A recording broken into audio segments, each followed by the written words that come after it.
ఓం శ్రీ సద్గురువే నమః.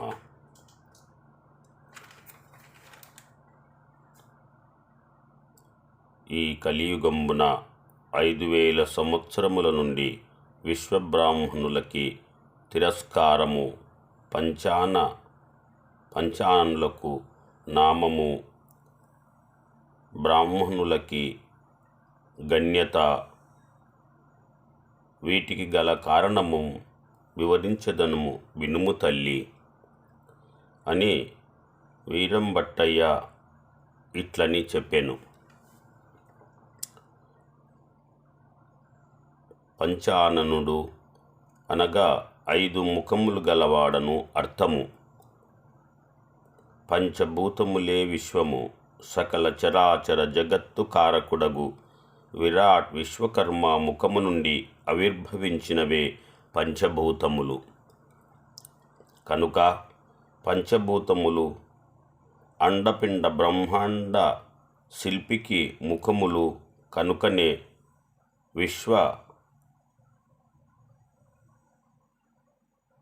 విశ్వ స్రష్టము పంచాననుడని విశ్వకర్మయని అందురు. జ్ఞాన మనోబుద్ధి చిత్త అహంకారములను అనునవి 5 ఆకాశ పంచకములు. సమాన వ్యాన ఉదాన ప్రాణ అపానములను 5 వాయు పంచకములు. స్తోత్ర త్వక్కు చక్షు జివ్య గ్రాణంబులనున్నవి 5 అగ్ని పంచకములు. శబ్ద స్పర్శ రూప రస గంధము అను 5 జల పంచకములు. వాక్కు పాని పాదము గుదము గుహ్యము అనునవి 5 పృథ్వీ పంచకములు. ఆకాశము, వాయువు, అగ్ని, జలము, పృథ్వీ అను పంచభూతములు ఒక్కొక్కటి ఇట్లు 5 తత్వముల చొప్పున 25 తత్వములుగా ఉన్నవి. ఈ తత్వగుణములను సాధించినట్టి బ్రహ్మలే పంచాననం వారు. వారే దేవబ్రాహ్మణులు, వారే శిల్పబ్రాహ్మణులు, విశ్వబ్రాహ్మణులు అని వ్యవహరించబడుచున్నారు. కలియుగ ఆరంభ కాలములో వ్యాసుడు జన్మించి 12 వత్సరములొక గురువు వద్ద శుశ్రూషలు చేసి వేదములు పురాణములు నేర్చి సకల విద్యా పారంగతుడైనవాడు. శృతి స్మృతి పురాణ ఇతిహాసములను శూలంకముగా నేర్పిన యాతడు పంచవేదములను, చతుర్వేదములను, పంచమూర్తులను, త్రిమూర్తులను తారుమారు చేసి పురాణ ఇతిహాసములను మార్చి బ్రహ్మ పదమును బ్రహ్మలు బ్రాహ్మణులుగా రూపొందించేరు. బ్రహ్మజ్ఞానం గలవారు బ్రాహ్మణులను వాక్యాను ఆధారమనుకొని తాను బ్రాహ్మణుడనని తలంచి తన గురుదేవుని గూర్చి తపస్సు వర్చసాగెను. వాని భక్తికి మెచ్చి ప్రసన్నుడైన గురువులు చూసి అతనికొక వరము ఇమ్మని అర్థించి వాగ్దానము అందుకొనెను.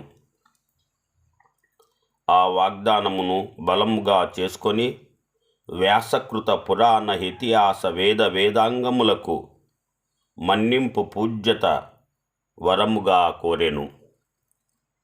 అంత నా గురుదేవుడు ఆశ్చర్యపడి అట్లేయగుగాక, ఈ వ్యాసప్రోక్తం వల్ల నీకే దత్తత మునర్చదనని పలికెను. సమస్త జనుల చేతను విప్రులు కలియుగమున 5000 సంవత్సరముల వరకు పూజింపబడుదురు. అటు పిమ్మట వర్ణశంకరమగును. దారిగానక ద్రిమ్మరు యాత్రికులుడాలి ఆకలి దప్పులతో మిక్కిలి చిక్కి తప్పించుచుండా అది గ్రహించి వానికి మడుగునకు దారి చూపినట్టి కోతిని చంపి దాని చర్మంబు నొలచి ఆ తోలు సంచిలో నీటిని గోంపోయినట్లు విశ్వబ్రాహ్మణ కులోద్భవుడగు మహనీయుని వద్ద విద్యలు అభ్యసించి ఆ శాస్త్రజ్ఞానముతోనే వారికి అనాథరను కలుగజేయునట్టి బ్రాహ్మణ పూజితమునకు వరమును పొందెను. కలిపురుషుని వల్ల దుష్కృత్యంబులు సాగుచున్నట్టుగానే విశ్వబ్రాహ్మణుల మూర్తి వంతములు తగ్గి ప్రచ్ఛన్నులౌదురు. కలియుగమున మనశ్శుద్ధి, త్రేతాయుగమున దృష్టి, ద్వాపారయుగమున మంత్రశక్తి, కలియుగమున కరములు ఆధారములు ప్రభా ప్రధానములు. గతించిన మహాయుగంబులు విరాట్ విశ్వకర్మ వల్లను, మను మయత్వష్ట శిల్పి విశ్వజ్ఞ పంచబ్రహ్మల వలన చతుర్దశ మనువుల వల్లను ఈ ప్రపంచ సృష్టి స్థితి లయ పోషకత్వములు సాగుచున్నవి. కలియుగమున మను సంతతి వారు లోహ పనిని, యమ సంతతి వారు ధారు పనిని, త్వష్ట సంతతి వారు తామ్ర పనిని, శిల్ప సంతతి వారు శిలా విగ్రహ పనిని, విశ్వజ్ఞ సంతతి వారు స్వర్ణ పనిని, కాలాను శిలా విగ్రహ పనిని, విశ్వజ్ఞ సంతతి వారు స్వర్ణ పనిని, కాలాచు రీతిని చేయుచున్నారు. దేవబ్రాహ్మణులకు విశ్వబ్రాహ్మణులు పంచాంగ పురోహిత్యాదులు చేసి, నేను వీరభోగ వసంతరాయుండనై వచ్చుసరికి సమస్త జనులచే పూజనీయులు కాగల కాలము వచ్చును అని చెప్పి యాత్రార్థమై శ్రీ వీరభట్టయ్య పాపాగ్ని మఠం నుండి బయలుదేరెను. ఓం శ్రీ సద్గురు శ్రీ వీరబ్రహ్మేంద్ర స్వామినే నమః. ఓం శ్రీ సద్గురు వీరబ్రహ్మేంద్ర స్వామినే నమః.